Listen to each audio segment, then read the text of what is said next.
Thank you for stopping by. Oke, assalamualaikum warahmatullahi wabarakatuh. Salam kenal, saya Muhammad Alfad Asyari selaku ketua dari kelompok 2 yang beranggotakan Diah Anggun, Gladys Melani Putri, dan Kansa Novarla Kalista ingin mempresentasikan hasil materi kami yang berjudul Pendidikan sebagai suatu sistem.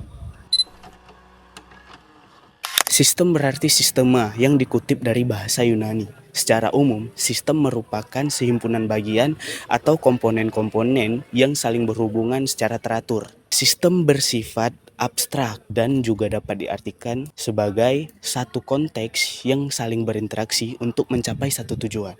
Nah, sementara pendidikan sebagai suatu sistem adalah pendidikan itu sendiri yang terdiri dari elemen-elemen atau komponen-komponen yang di dalamnya terkait secara fungsional, sehingga dapat mencapai satu kesatuan yang padu, saling berhubungan, dan dapat diharapkan untuk mencapai satu tujuan.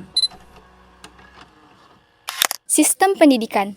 Sistem pendidikan adalah strategi atau metode yang digunakan dalam proses belajar mengajar untuk mencapai sebuah tujuan. Secara umum, ada 3 jenjang sistem pendidikan nasional atau biasa disebut dengan wajib belajar 9 tahun, yang dimulai dari pendidikan dasar atau SD, pendidikan menengah atau SMP, dan pendidikan tinggi atau SMA dan kuliah. Komponen-komponen pendidikan. Pendidikan adalah sebuah sistem yang mempunyai komponen. Masing-masing komponen tersebut memiliki fungsinya masing-masing. Ada 7 bagian komponen pendidikan, diantaranya tujuan pendidikan, peserta didik, pendidik, metode pendidikan, isi pendidikan, lingkungan pendidikan, dan ada alat dan fasilitas pendidikan. Tujuan pendidikan. Tujuan pendidikan adalah sesuatu yang ingin dicapai lembaga pendidikan melalui suatu kegiatan pendidikan. Tujuan pendidikan ini didasarkan pada sistem normatif dan praktis ilmu pendidikan. Ilmu pendidikan sebagai ilmu normatif merumuskan kaidah, norma, dan ukuran ilmu pendidikan. Tugas pendidikan dalam hal ini adalah menyampaikan suatu sistem norma perilaku yang dibela oleh lembaga pendidikan masyarakat melalui pendidik.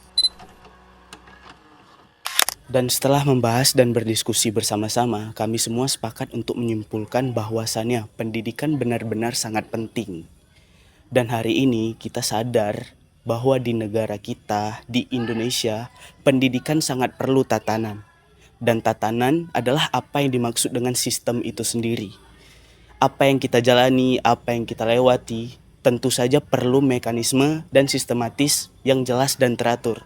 Dan sebagai anak muda dan generasi muda, kita perlu memahami dalam-dalam tentang pendidikan sebagai sistem. Mengapa? Karena kalau bukan kita, siapa lagi? Oke, sekian dari kami kelompok 2. Mohon maaf bila masih ada kesalahan, nanti kami belajar lagi. Sekian, wassalamualaikum warahmatullahi wabarakatuh. Tak ada yang tahu kapan kau mencapai tujuh, dan percayalah bukan urusanmu untuk menjawab itu. Bersender pada waktu